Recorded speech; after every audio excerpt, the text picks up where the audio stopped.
Okay, hi everyone. So this is our first video on how to paint a character. Now, how a character differs from an inanimate object like plants in this film that we are creating is that characters such as animals and humans do not have outlines or deliberate outlines like we made for those plants. Now, however, it is not to say that we do not use lines at all. We do use lines in the detailing.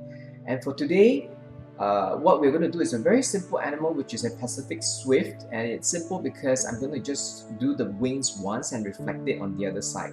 So let's start this sped up video. This is done over the course of about an hour from the point of time I started, and here you can see I left out a piece of research which I feel is crucial, which is a wayang kulit piece of research, and I put that in.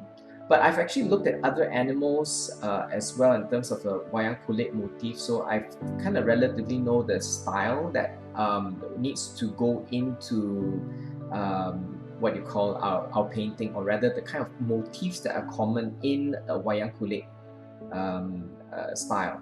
Yeah. So right now, what I'm starting off with is, of course, using the first brush that Nick made, and which is to now draft the shape of the animal, the bird, and I'm just also drafting out little bits of details how I want the patterns to be, which I feel could look nice on the wing, and I'm also going up and down. You can see right now to the wayang kulit motif to get some inspiration of how these motifs or this wing, the wings would look like. You can see this longer feathers. There's a little bit of a curve there to make it look more interesting, and looks more like the wayang kulit motif, which has that kind of very unique curve in the what you call in the feathers. So now on a separate layer, on one layer, the first layer I drew the outline just now is called the sketch layer, and I made a new layer called a color sketch. So right now I'm just, what I'm doing is not the final yet. I'm just drafting out the colors that I feel would match this bird, and I'm also constantly looking at the photographs that I've picked up from the internet to use as a reference. Yeah. So sometimes I do even color pick. You know that in my previous videos I color pick directly from the photographs to get as accurate a color as possible. And right now here I'm just kind of doing some design on the wing to give it some details. Yeah, and if you look at our technique for some of the samples at the end of this video, I'm going to show you the samples of two birds that we've already painted. A heron by Nick, and the other one is Mamang Sagara as a bird. You'll notice that the way we paint feathers is that we have sort of slight gradation, where we have a darker part and then a mid part and then a lighter part. Now what we're using here is a liquify tool just to adjust the shape a little bit if we're not too happy with the shape, and once we are happy with it, then we can actually finalize that. Now what I'm doing now is, because remember just now I said it's all on one layer that I've done the draft, the color draft. So what I'm doing now is I am hacking up the colored draft into separate pieces because we need to animate this character, right? So that's what I've done. I've segmented the body out as a separate bit, and now cleaning up the shape that I used or painted in the draft.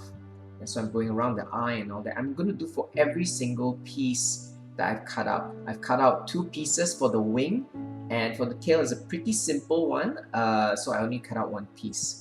Now, how to know how much to cut out, it depends on the complexity of the movement of this character. If it's going to be a relatively complex one like the Mamang Sagara bird that I painted, then even the tail feathers are all, the 4 tail feathers there is, it's all segmented to different parts.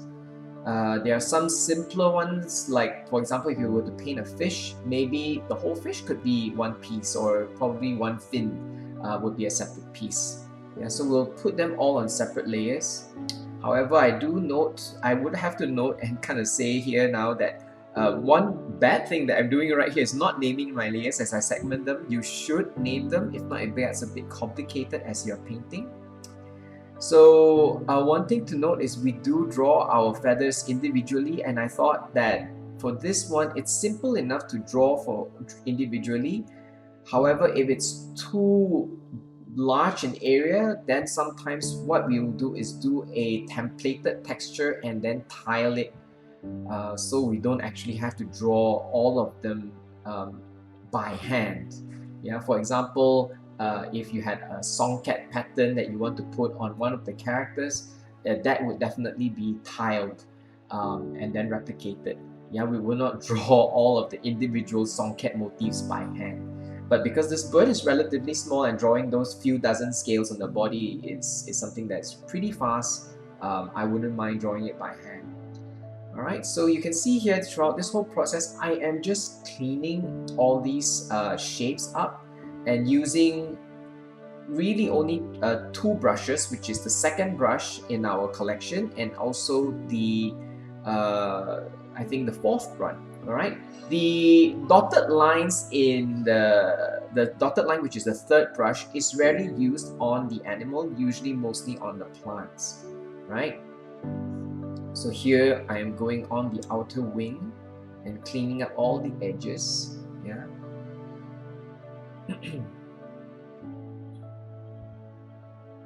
And that brown, the darker brown bit, that's a different segment of the wing because I thought the animators might want to kind of animate the wings flapping. So essentially this wing is made out of two parts.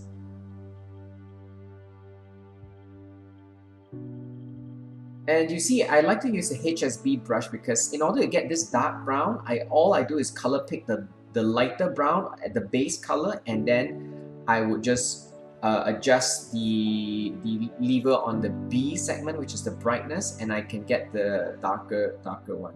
Same with this light brown one. So to get this darker brown now, I actually just go to the B and lower it down a little bit more. And this is the the gradient that you see here in the bird wing, which is kind of like almost, it's not really gradient because a gradient would be very smooth, but this is more like a different level. So you've got the light bit that I'm painting now, the mid brown, and then also a dark brown. This is very prominent in a lot of wayang kulit designs, if you notice, and we want to really kind of replicate that in our design as well. Well, one thing I did not really do much for the bird here is doing this individual lines for feathers. With wayang kulit, you'll notice that they do a lot of it. And now I'm just working on the tail and we're almost done. For the other wing, I'm not going to repaint everything again because for a bird like this, it's probably going to appear in one scene and it's going to be flying about really fast. So it doesn't matter if it's the same wing. I'm just going to flip it over the other side.